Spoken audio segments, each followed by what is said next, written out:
Welcome everyone for our last WEFI of the spring. We are super happy to have Mirko here presenting, and then Alex will be discussing. Um, as with our typical thing, go ahead and put any questions you have in the chat, and we'll see if we can either answer them during or after the talk. Also, go ahead if you can put your camera on so we can see you, but it's okay if you don't or if you're not able to. But otherwise, we're looking forward to the talk and discussion. Mirko, if you want to go ahead and take over and share your Right. slides and go right ahead.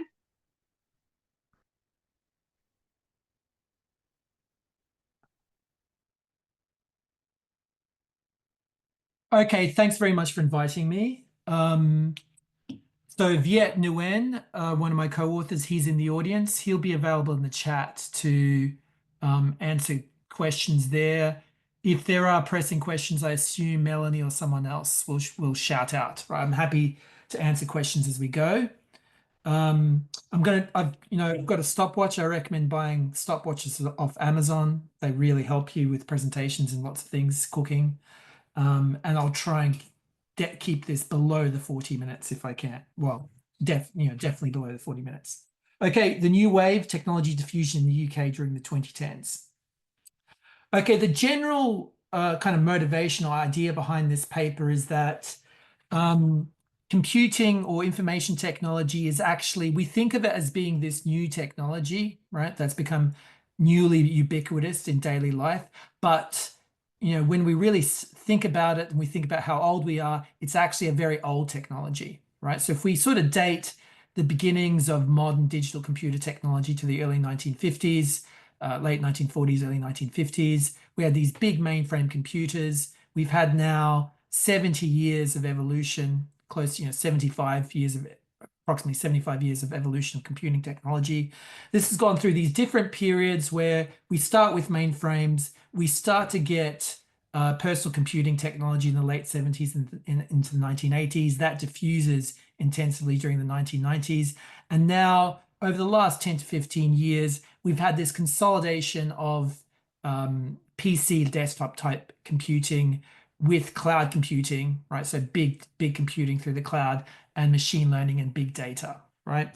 So the key point of our paper is that, we know technology matters for growth, information technology is assumed to matter for growth. Um, you know, and we've had many previous studies of ICT, and our point is to say ICT is no longer new. It has evolved over about 70 years. We need to start thinking about different impacts of ICT during different phases of this technology's evolution, right? These are, ICT at best is a late middle age technology, right? If we count it in human lifespan, right? So we want to, and that's the idea behind the title of the paper, this idea of different waves of ICT having different types of economic effects in terms of adoption, impacts on productivity, consequences on the labor market. Okay, so in particular, we're going to be talking about the two last major waves that as we identify them of PC computing from the 1980s and 1990s going to the early 2000s, and then this kind of what I tend to call it's a bit of an antiquated term now, big data wave, right? So this wave of change in information technology that occurred from the early 2010s on as cloud computing consolidated and machine learning started to sort of aggressively evolve and improve, right? Um, so essentially what we're going to do here is analysis of kind of, different adoption waves and correlates of adoption waves of PC computing and this new wave of big data technologies from the 2010s, right? And so we're going to look at this key question: what is the distribution of these technologies across firms and regions? What explains this kind of distribution of technologies or the adoption of technologies? Look at all of the traditional kind of correlates of adoption, such as firm versus sector versus area characteristics, potential path dependence, and most importantly, try and distinguish some differences between these two waves of ICT adoption, that is PCs, and then, so as I call it, big data technologies. What do we do specifically? I always like to just, be very concrete about what you're going to see in the paper. So we're going to compare patterns of endogenous technological adoption across two major waves of ICT, the PC revolution, the modern big data wave, where specifically we're going to define this big data wave as cloud computing and machine learning or incipient AI technologies. The central focus of what I'm going to talk to you about is the nature of skill bias adoption, all right? In particular, exploring complementarities between general and specific, and to be particular, technical or STEM human capital, right? So essentially, what the key contribution of this paper in one line is that we want to look at STEM biased adoption of new information, new ICTs, right? So we want to kind of take that traditional skill biased change, or in this case, skill bias adoption literature, and split it into sort of general high level, degree level human capital, and split it out to include different types of high level skills, in particular focus on STEM, and look at that relationship of STEM skills with this wave of information technologies that came about in the 2010s. Right. So that's the basic idea, is we want to test for STEM biased adoption of technology. Practically, the setting for this in terms of the data is going to be, what's quite familiar now is kind of using job vacancy text, right? So we're going to use job vacancy text to track out the adoption of cloud and machine learning AI technologies across firms. And I believe, and in terms of, a final kind of second order contribution here is that it's going to be the first of its type for the UK. All right, so, okay, even more specifically about what we do. So it's the papers about STEM biased adoption of technology. The first part of the paper is going to be an area level analysis at the level of travel to work areas in the UK, about 170 regional units. There, we've got measures of, PC adoption from the early 2000s alongside, second wave big data technology adoption from the late 2010s, so that we can do a side-by-side analysis of the skill bias of those two different technologies in terms of adoption. Then the second major part of the paper is a firm level analysis of the 2010s, where we're tracking firms through the burning glass or light cast now vacancy data from about 2012 up until 2019, just before the pandemic, right? And in that case, we're able to measure firm-specific skills based on vacancy composition at the baseline, right? And therefore, we're able to run these regressions about adoption of these technologies as represented by kind of time-varying numbers of vacancies on the left-hand side. And then on the right-hand side, we've got kind of measures of initial firm skill composition, again, based on vacancies, but suitably lagged, right?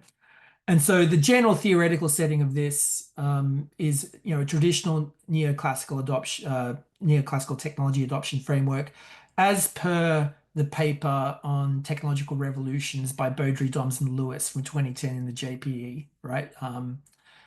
Which we sort of replicate in some ways for the UK data, as you'll see. All right. But our main innovation there is to take this kind of very standard technology adoption framework based on, different areas of different firms having different comparative advantages in terms of initial skill endowments, and add two levels of skilled workers, and analytically two revolutions or waves, as the Beaudry, Doms, and Lewis paper put it.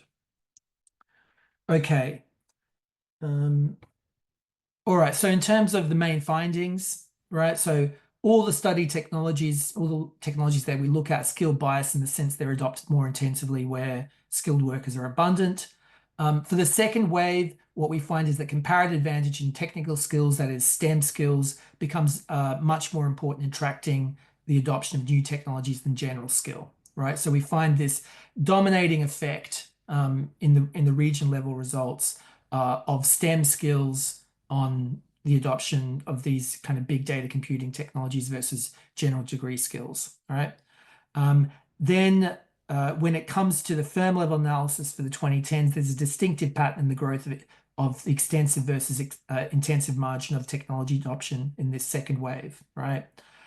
Over time, more firms of all types, adopt these new technologies, but the adoption rate accelerates aggressively within top STEM intensive firms, widening the gap, right?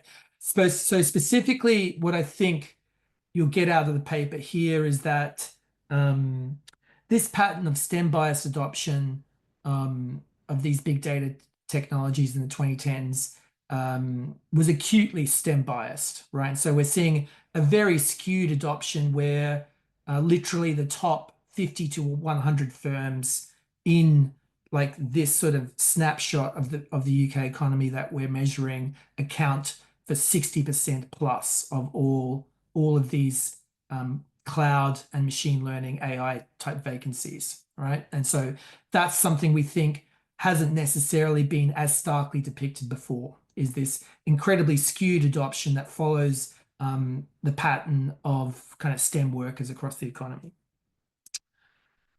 Okay, right. So, just in terms of the theoretical motivation, as I said, it's following the model by Beaudry, Doms, and Lewis.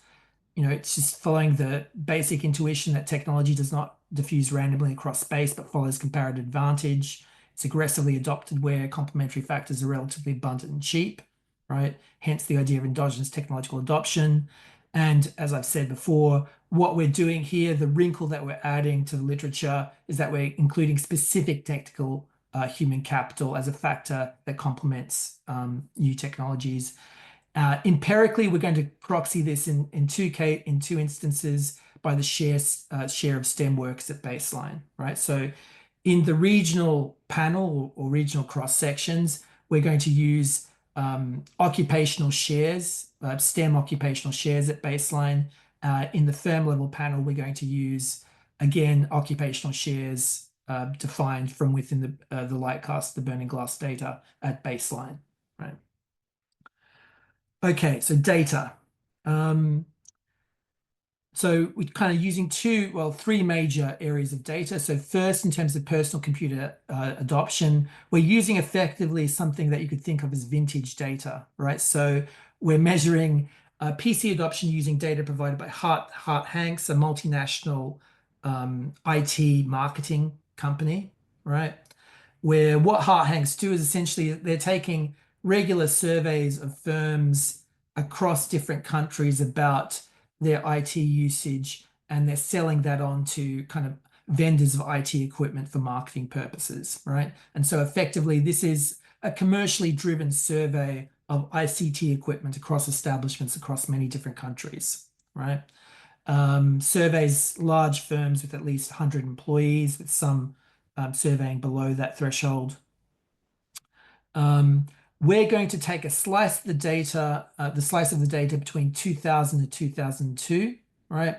On the basis that this arguably represents the end of the first wave of PC adoption, right? So you can sort of take that first wave of PC adoption as taking place from approximately the mid 1980s, early to mid 1980s, up until the early 2000s, all right? And so what we're doing there is kind of measuring PCs per worker or PCs per number of employees at different establishments, aggregating up to the TT travel to work area level, and we're taking that as our representation of the end point of the diffusion of PCs over the late 1980s and throughout the entire 1990s. So that's kind of our first measure in terms of the first wave of the PC revolution, as Beaudry, Doms, and Lewis call it. In the second wave, as I said, we're going to use the burning glass technologies, or now Lightcast, the company is now called Lightcast Data, to track the emergence of these big data, these 2010s big data technologies. In terms of summarizing the first two bullet points, essentially what we're saying is that you've got to believe that vacancies are a good representation of technology adoption, right? So vacancies at least express, what, the way that the firms want to be, what they want to look like in terms of their occupational composition, right? And so, and there's, other papers that have used that rationale, right? That the vacancies represent this footprint of technology adoption. I think, the burning glass data is quite familiar to people. It's been used in a lot of papers. We can discuss questions about our detailed implementation of the BGT or Lightcast data in questions if you wish. Okay, so that's kind of our two sources of technology: Hart Hanks PC data, like IT equipment data, and then kind of Lightcast or burning glass vacancies data. The third, you know, set of Lego blocks, as it were, that we use in the paper is kind of census data, UK census data.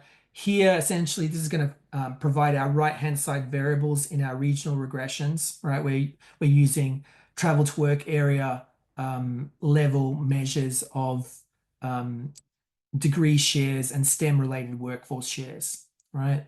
And then, you know, we've got all the details there of how we aggregate up from the census level to the travel to work area level, right? So we've got 3 blocks of data that we're working with: PC adoption data from Hart Hanks, big data technology adoption extracted from Burning Glass Lightcast, then a whole bunch of kind of right-hand side correlates just taken from the census and other sort of standard labor market style data sets.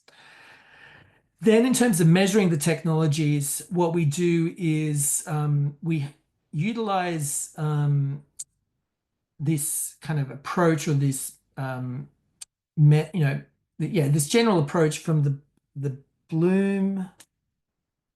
Now I forget the name of the 5 authors. There's Tarek Hassan, there's Josh Lerner, there is, and it's now been published. So in the QJE, right? So I'm sorry if any of the 5 authors are in there, right? So I used to know them off by heart. Anyway, in short, what this paper does, it's got this great innovation in terms of modeling technology, kind of the emergence of new technologies by intersecting USPTO Patent Office hard technology information with companies' earnings calls text, right? So at least in the initial version, I looked at the later version. I actually like the initial approach better.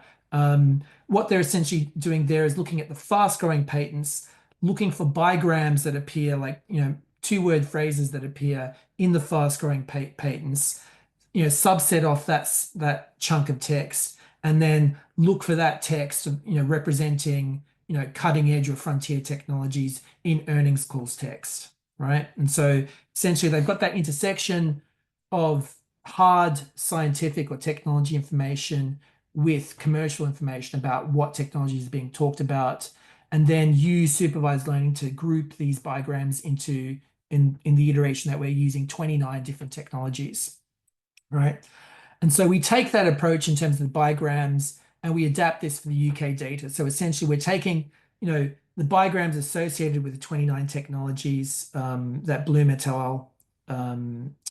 Put together, and then just projecting that on our burning glass data. So we're not necessarily going into UK Patent Office text and finding fast-growing UK patents or European patents. We're just taking the off-the-shelf 29 technologies from Bloom et al. And then projecting onto our UK burning glass data.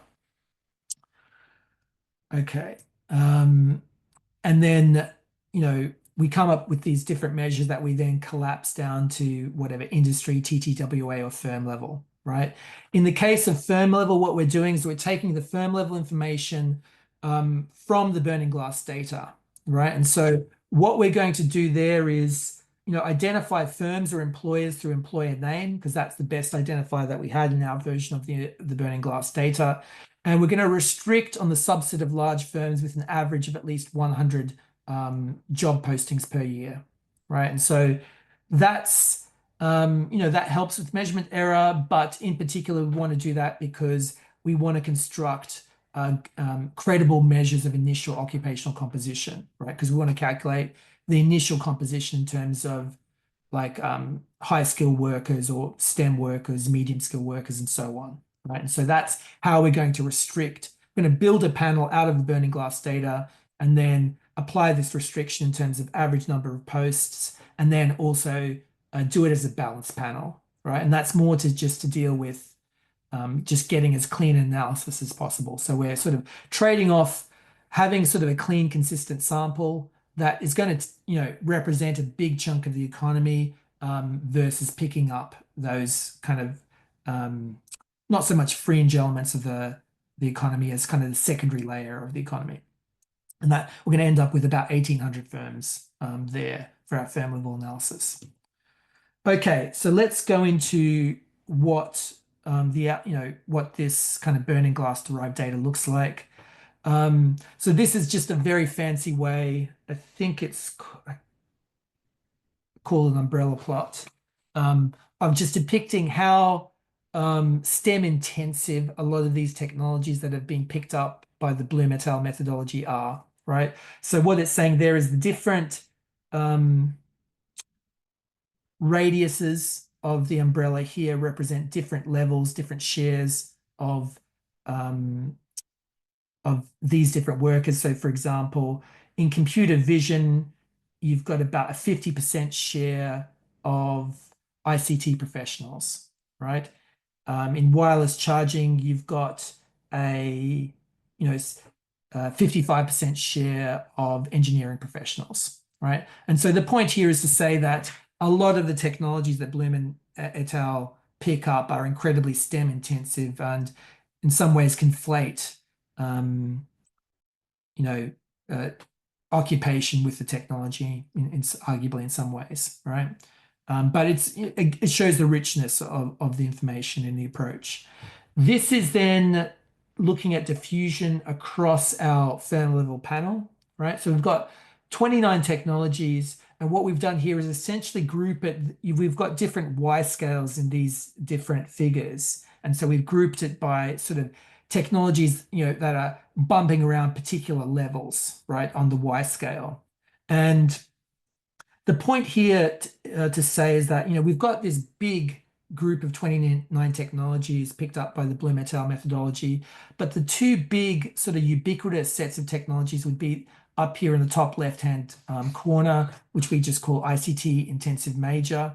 And that's where we've got cloud computing and machine learning AI taking up,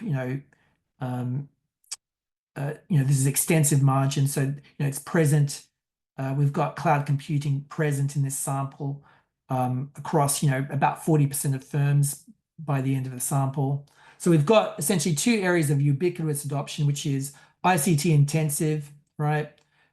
So cloud computing, machine learning, Wi-Fi, and then we've got these kind of general technologies of social networking, smart devices, search engines, and touchscreens, right? So what we're doing in this paper is kind of in the interests of just minimizing measurement error and getting credible analysis. We're just going to focus on kind of cloud computing and machine learning AI, right? As kind of the key technologies. These are the most prevalent technologies picked up by this methodology. We see them as being central to this big data wave in the 2010s, right? And so for now, we sort of throw away these other technologies, right? And they sort of seem like more specialized technologies versus the general technologies that are represented by cloud computing and machine learning and AI, right? But I think this is interesting in and of itself, and there's scope in future work to look at the adoption of these other technologies. But I expect that the adoption of a lot of these other technologies is going to be very industry specific, right? Whereas cloud computing and ML, AI cut across many different industries. This is just some validation. This is again to deal with the fact of like you're using vacancy data. Vacancies are not a direct representation of technology adoption within the firm. This is where we've just kind of done our best in terms of just to say that across very broad industry categories, our ONS, our burning glass derived measures of, in this case, cloud computing jobs are correlated with Office of National Statistics information on the purchase of cloud services across industries, right? So this is doing on the left, doing it for a single cross section. On the right is where we sort of start to put together different years of the data, right? And so just to say some basic validation that at the very least, our burning glass derived measures are picking up the general cross-industry pattern of, in this case, cloud adoption. Okay, so now let's get on to the analysis. I'm like 24 minutes in. So this is our regional level analysis, travel to work area analysis. So we first start with, in this table, what we did was we followed the Beaudry, Doms, and Lewis technological revolutions paper to a T, right? And we kind of collapsed the data, and we did all of this stuff to do with their specific Windsorizing, their specific, they kind of regression adjust the data before collapsing it, right? So they purge out industry characteristics and other stuff before collapsing the data. And so, this is close to this is a replication for a different country. And I think we're doing even a similar slice of time in terms of when we're measuring it in the early 2000s. And these coefficients are, I think they might get 0.13 in this specification, right? So I think this table is like a win for science, right? In terms of following their specification, and that's just getting this kind of skill biased adoption pattern, right? So we've got PCs follow this skill biased adoption pattern. Did I have I think I skipped the regression, but I think you can slide. But you can see this is just basically we're running left-hand side PCs per employees, right-hand side we are running a general skills measure, which is, I don't think I've got it. I must have sliced it out. Skilled over unskilled workers, right? As per Beaudry, Doms, and Lewis. But the most impressive thing about this exercise, it's kind of a validation exercise, is that it's following their methodology. We're getting the same result, almost literally the same result. Okay. Then we do the same sort of exercise for our second wave of big data technologies. And so here we're just looking at the correlation of kind of adoption rate per 1,000 vacancies of cloud computing and ML AI on the same kind of general skills measure of degree level skills over unskilled workers, right? And so there we're getting these robust correlations. I'll show you the standardized coefficients in a second, right? Rather than trying to directly interpret this. So there, we're taking the Beaudry, Doms, and Lewis approach, projecting it forward to the second wave of 2010s adoption of big data computing technologies. We're getting the similar sort of skill bias adoption pattern with respect to degree level skill. This is just showing you that, we're seeing this pattern. It's here where, to be clear, what we're doing is in the 2000s, we've got the early 2000s measure of PC adoption measured as at 2000 to 2002. And we're regressing that on the right-hand side on degree level patterns from the 1991 census, right? Whereas here in 2019, we've got 2019 error measures of cloud computing and machine learning AI, and we're regressing that on 2011 measures, like approximately 10-year previous measures of degree level patterns across travel to work areas, right? Okay, this is where we kind of just standardize the coefficients so that they can be expressed in terms of standard deviations, so that we can see there's kind of, it's technically I think statistically different levels of correlation with baseline general skills across our 3 different kind of technology measures.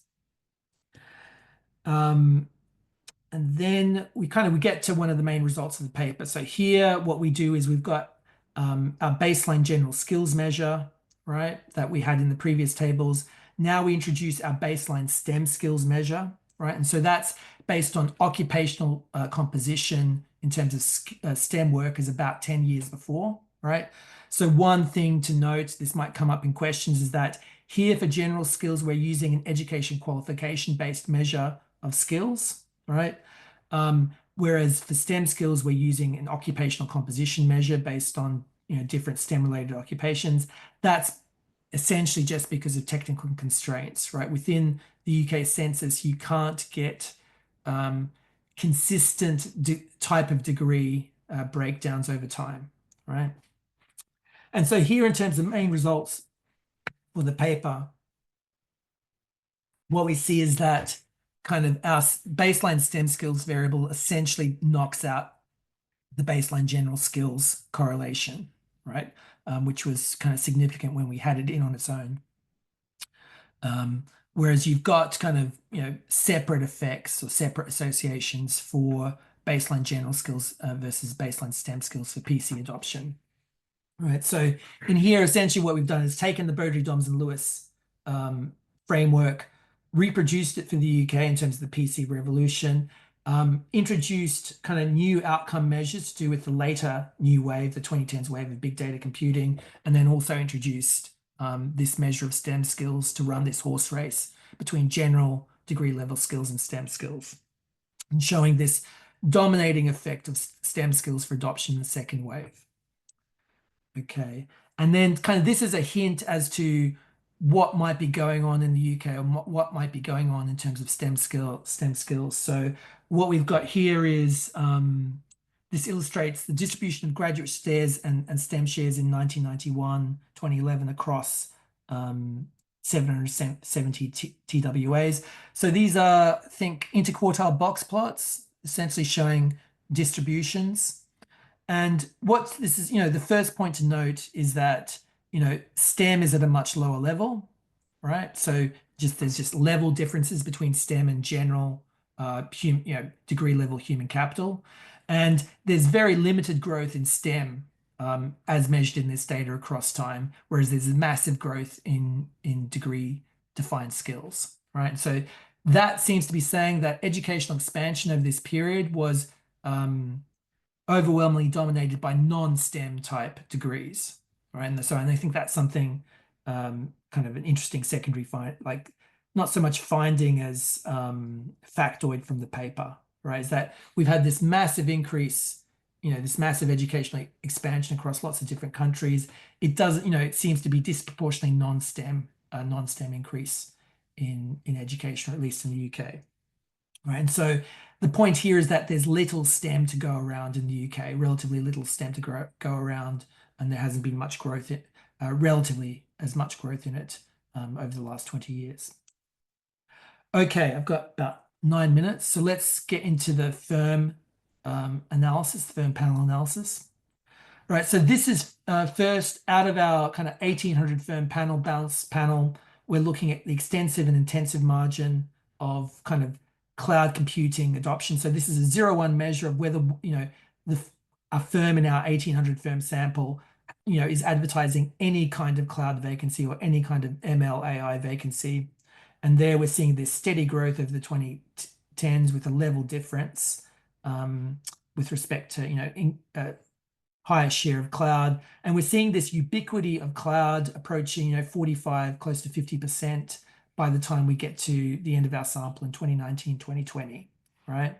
And so we've got this ubiquity of there being at least some presence of cloud or ML AI across many different firms.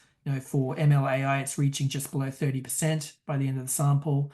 And then you've got, in terms of the intensive margin, if we look at, essentially the share of vacancies, it's getting up to, just under 2% by the end of the sample for cloud. And it's still, fractions of a percent, half, at best 0.5% for MLAI by the end of the sample. Right? So it's showing these kind of differences in these two different aspects of big data technologies, but it's showing this kind of very strong diffusion of these technologies over the 2010s, right? And the ubiquity of these technologies in this segment of the economy. And then this is kind of another sort of, key result from the paper is, so here we're running these regressions on this panel of 1800 firms over about, just under 10 years. What we're doing here is we're just looking at how important is STEM, right? And so we're just using the usual kind of omitted variables type analysis, running just STEM only in the first column, right? Then what we have out of the ONS is a classification of occupations by low, medium, and high skill, right? So we're able to, we've got low skill as the baseline left out category, and then we've got shares of middle skill vacancies and high skill vacancies at baseline in 2012, right? Then we put them in together, right? So this is saying that, STEM has this association with extensive margin cloud computing adoption over and above, including controls for high skill vacancies and middle skill vacancies. So it's saying that even amongst high skill occupations, STEM occupations, have this idiosyncratic association with the probability of cloud adoption and MLA adoption. And then there's column 4. What we're doing is just adding firm size controls based around 2012 and adding in, industry controls, right? Effectively, industry trends. Right. And so the idea of this is that we've done the area level analysis and we showed this kind of STEM effect, the STEM effect dominating in the travel to work area level panel over the general skills effect. Here in the firm level panel, we're able to show this with kind of firm specific measures of skill, and we can even control, to use the overused word, granular, right? We can control for initial firm occupational composition and show this strongest, separate association of STEM skills with the probability of adoption at the extensive margin. And then I'll just show you a couple more factoids before concluding, right? So we've got, so we've got extensive and intensive margin, right? So that's just showing the fact there I want to get across is the idea that, STEM is the significant correlate, initial STEM composition, STEM skills is significant correlate of adoption, both on the extensive and intensive margin. Then if we look at it in terms of the distribution, right? So this is breaking it up by quintile, where we're looking at different quintiles of initial STEM shares in the firm at 2012. And then we're just looking at the growth of, the intensive margin, essentially intensive margin adoption by quintile, right? And so what you're seeing there is essentially this breaking away of the top, the top quintile in particular and the top 2 quintiles for MLAI, right? And so we're seeing this kind of, high valence effect in terms of, firms in the top quintile of STEM intensity in 2012 in terms of their adoption of MLAI. So that's the kind of skewed effect that I was alluding to in the introduction, right? And in the paper, we've also got adoption regression showing this, but I think it's kind of clearer to show it in this kind of diagram in terms of just to what extent these top STEM intensive firms in the economy are breaking away or were breaking away in the 2010s in their adoption of STEM. And then this is another kind of more a validation type exercise in terms of just showing the intuitive validity of our approach. In here, what we're doing is sort of breaking up intensive margin adoption by more detailed occupational categories and just showing kind of this kind of logical set of correlates, right? So within STEM, across different occupational categories, we're seeing for cloud adoption, ICT professionals and directors and STEM associates are, more correlated with adoption than sales and marketing and managing directors.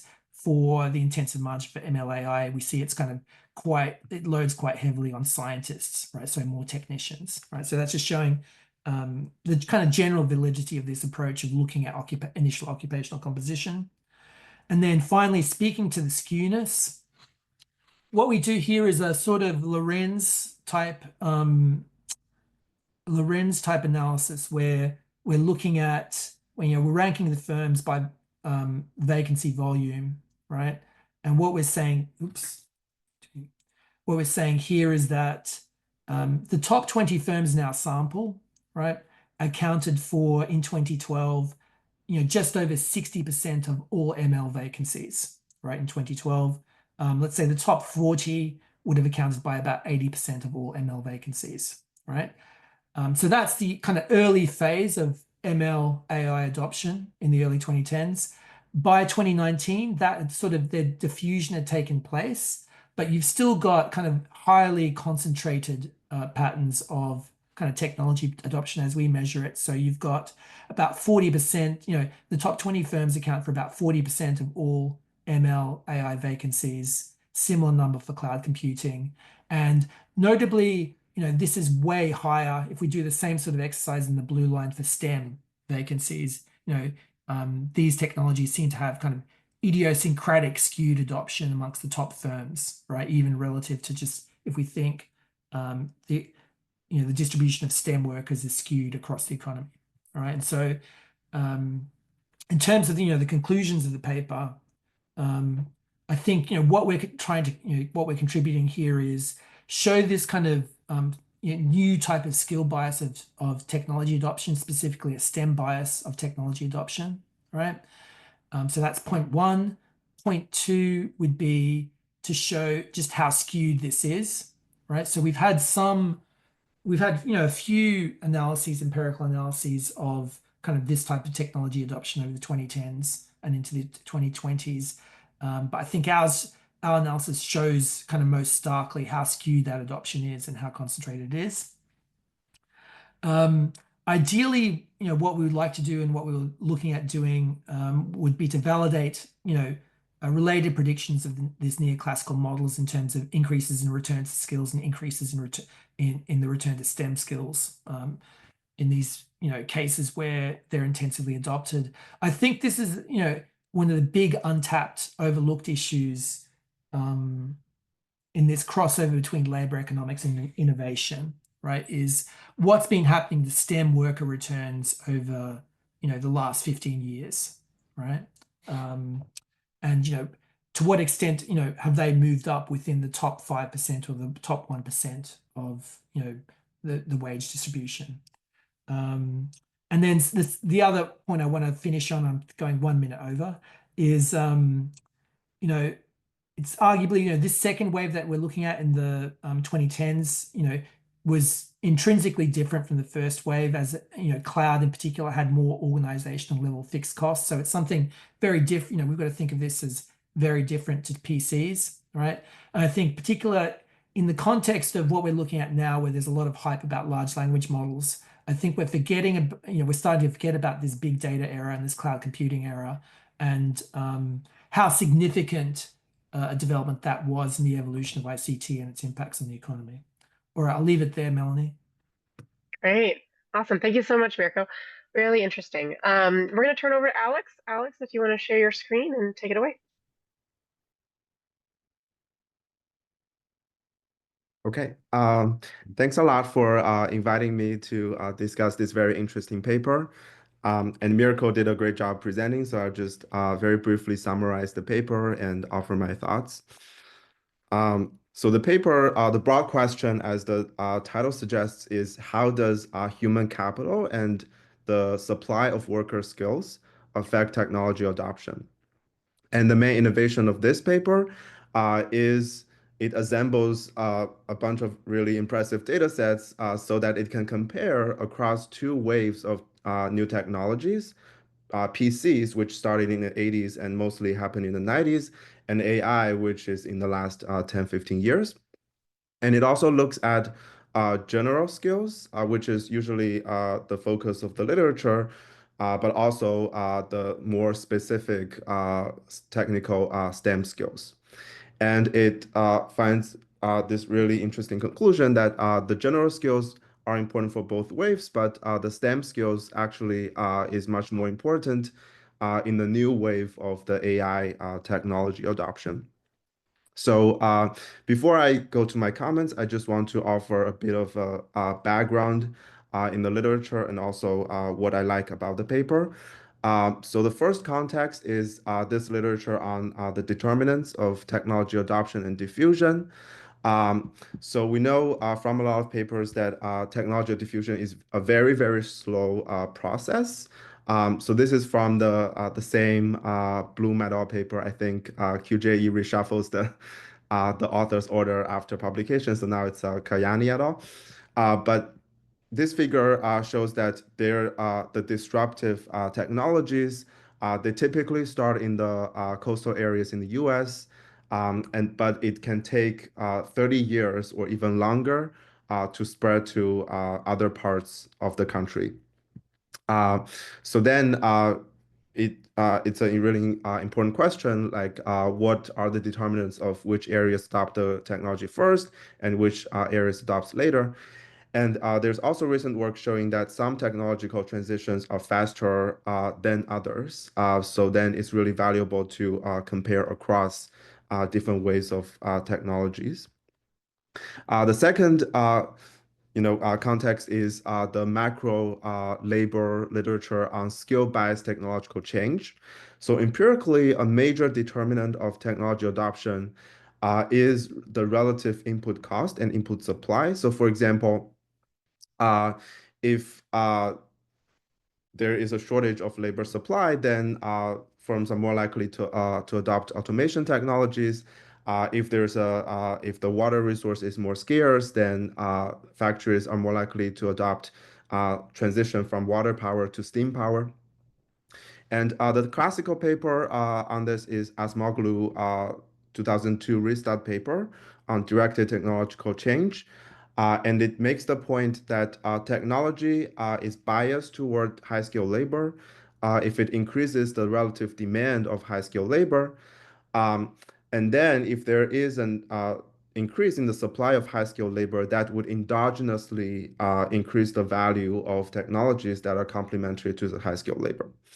Um, but technology is also not always skill biased. So, for example, if you look long back in history, in the late 18th century, early 19th century, there was a lot of migration of unskilled workers from the rural areas to the cities in UK. And that actually led firms to adopt technologies which favor unskilled workers, basically replacing the artisan shops, which require a lot of skilled workers, with the factories that are more standardized and don't require that many skills. So I think this paper very nicely combines these literatures together to look at the latest general purpose technology, AI, and contrast that with a previous, also very important general purpose technology, which is the PC. Um, so I think that's really important because so far, I think the skill bias of AI technologies is not very well understood. So there are very good reasons to believe that it may have a similar skill bias as IT, but on the other hand, it could also be very different.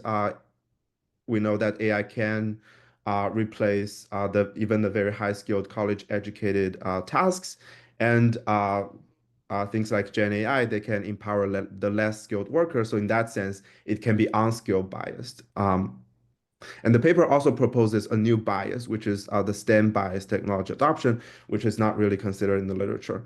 So I think all of these lessons has very important implications for understanding what is the constraints of AI adoption, and also some implications for inequality across regions and firms. Um, so the main point of the paper is to compare across the two technologies. So this naturally leads to the question, is this comparison fair?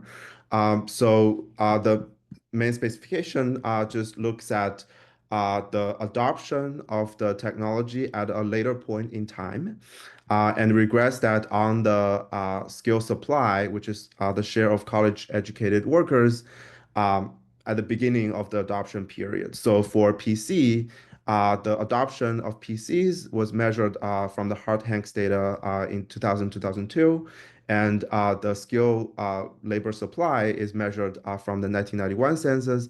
And for AI, the technology adoption is in 2019, and the skill is measured in the 2011 census.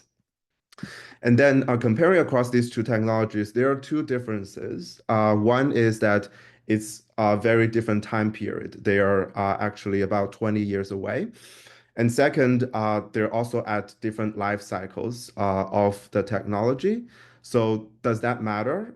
So in terms of the time period, there's actually a lot of things happening during this 20 years. And one of the things is that the share of college graduates grew a lot, and especially in the UK. So this figure is from a recent paper by Blundell et al. So the solid line is the US, and the two dashed lines are UK. So you can see in the UK, there's a much more dramatic increase in the share of college graduates. And it's about 10% in 1991. So that's when the PC was measured. And in 2011, it's over 30%. So there's a paper by Kaniara and Lee showing that the average quality of the college graduates is diluted when the share goes up, um, and which means for the specification is that if you look at the share of college graduates in 2011, it may not be a similar measure of the share of the very high skilled workers as it used to be. Um, so I have a paper with Tanya Babina, Anastasia Fedick, and James Hodgson. So we look at AI adoption at the firm level using the resume data. So in the resume data, we can see people with college degrees and also the post-college degrees. And also we can see their major during college and the later degrees. So what we see is that when we include, so in column 2, when we include the share of workers with college degree and master degree and the doctorate PhD degrees, and the college degree actually does not predict AI adoption at all. And it even has a negative impact when included with the others. However, the share of workers with masters and the share of workers with PhD degrees, they strongly predict the AI adoption. So if now, let's say the share of workers with these postgraduate degrees is like 5% or close to 10% in the economy, then there's kind of similar to the college degree 20 years ago. So I would suggest just considering this as well and adding the share of postgraduate degrees into the specification. And another reason for doing this is that if you look at the STEM workers, they are all very highly educated. So almost all of them have college degrees, have some college, and about 30% have postgraduate degrees. So when you include these, it might affect the STEM effects as well. But in our paper, if you look at the coefficient of the STEM major, we actually also find a very strong positive association between the workers with STEM skills and AI adoption, which is, I think, a nice validation of the results in this paper. So the second difference is that these technologies, they're at different points in their life cycle when you're measuring them. So the PCs, they started in the 1980s. And as Miracle mentioned, it already matured in 2001, 2002. And the average number of PCs per employee in the data at that time is 0.72. So almost every worker has a PC. However, in 2019, AI technology is still kind of in its early ages. It's still a few years before the Gen AI. And at that time, more than 70% of the firms have still not adopted AI yet. The same paper by Bloom et al. Also shows that the skill bias of technologies they evolve over time, and in particular, at first the technologies they would require very specialized high skills, but as the time goes by, the mean required skill level associated with new technologies tends to decline. So this would they refer to as the skill broadening. So I think it would be really interesting to see, especially for PC, because you see the entire adoption period. And I think the hard Hanks data does go back to the 90s and even the 80s. And you can see, for example, whether they also require like the STEM skills early on, but it's just as they mature, maybe they don't require those specialized, very high skilled anymore. And I think the dynamics would be really interesting.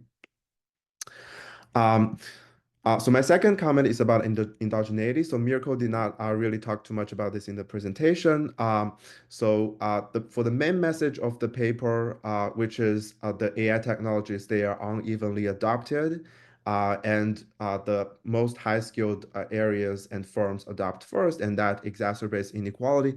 I think for those, you don't really need any causal estimates. I think the raw correlations are good enough. But the paper, all the main specifications also tries to control for the confounders like industry structure to address the omitted variable bias. So I'm not sure if that's needed because any difference in industry, they could also reflect endogenous technological choice across these industries, and some of those may be in response to the different skill composition across industries. So I think it would be useful to show also the results without those controls and see how they're different. And also to think a lot more about when would the causal estimate be useful, and maybe for most of the things they're really not uh, not that necessary.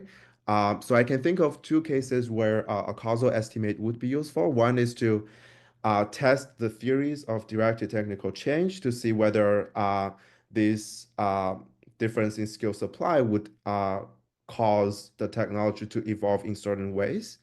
And second, if you want to predict the impact of some policies, maybe targeting the supply of skilled labor, like immigration policies, and they can say those policies would have this causal impact on AI or technology adoption. But I think that uh, there could be a lot of more discussion along those lines in the paper. So if that's really what you want, then I think the ideal experiment would be to compare two regions of firms that are identical except having different skill composition right before the technology adoption, which would be really, really hard because all the skill composition, they're endogenous and they're equilibrium outcome of a lot of different things. So to do that, I think ideally would really need a shock to the supply of skilled labor. Uh, so there may be some. So for example, immigration, because a lot of these STEM workers are actually immigrants, or there may be some opening expansion of universities. Again, you might not need that because I think even though correlations, they're already used for a lot of things. Um, so my last comment is about the measurement of STEM skills. So I find the results on STEM skills really interesting, but it's a challenge to measure STEM skills because they're not as available as the general skills in the data. So currently, the paper measures STEM skills using the share of workers in STEM occupations in the census data. Uh, or in the Lightcast job postings. So one issue is that STEM occupations are not the same as STEM skills. And in fact, this is some statistics from the ACS data in the US. And you can see the majority of STEM skill workers, which are people with STEM majors in their college or post-college degrees, they don't work in the STEM occupations. And for example, economics is a STEM major, but most of the economics graduates, they work in finance or consulting, and none of those is STEM occupation. Um, and this may be especially true during technological transitions, because during these transitions, at first, a lot of these STEM skill workers, they just work in other occupations, but during the transitions, they're getting reallocated uh, or moved to the STEM occupations. Um, so there's several other issues. One is for the PC. The share is measured in 1991. I'm not sure if the census data allows you to go back even more. But in 1991, some of the PC adoption already happened. So the STEM share in 1991 may respond endogenously to some of that earlier adoption. And at the firm level, the postings, they only capture the demand for STEM skills. And that can, for additional reasons, they could deviate from the stock of the STEM skills. So for example, the firms that they do not post the STEM skill jobs may happen to be firms having a lot of STEM skill workers. So they just have to reshuffle those workers instead of hiring new ones. So I think it would be really useful to cross-validate this with the aggregate data. I know that may not be possible because I think you said the UK doesn't really have any version of the ACS where you see the major of the college graduates. Or maybe there are some shocks to the specific to the supply of STEM skills, which you can leverage. And I think nowadays the resume data is also more accessible, so that could be worth considering too. Um, so again, generally, I think the notion of the STEM biased technology adoption is very interesting. It's also a new angle because the previous literature they mostly focus on just the general skilled, high skilled versus low skilled, or work man versus machine. So I think a lot more work can be built on this paper to understand the causes and implications of the STEM bias technology adoption. So our paper offers one explanation, which is AI leads to a lot of product innovation, and that's very complementary to the STEM skills and increases the demand for STEM workers like engineers because you need the engineers to develop new products.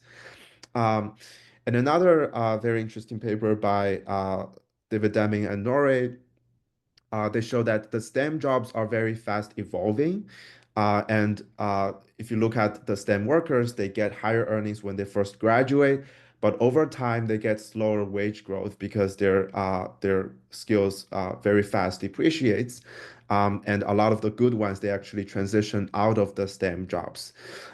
So that may be a reason why the supply of the STEM workers is always constrained because you need STEM workers, but you not only need STEM workers, but also you need the freshly graduated STEM workers with the fresh skills. So to satisfy that, you need to constantly refill the fresh STEM graduates. So that may be a reason why there would be this skill broadening as technology matures, as we might see with the Gen AI, which are more catering to the low-skilled, well, less specialized skills than the earlier AI technologies. So overall, I think this is a very interesting, important paper, a lot of food for thought, and I really look forward to seeing the next version. Thank you very much.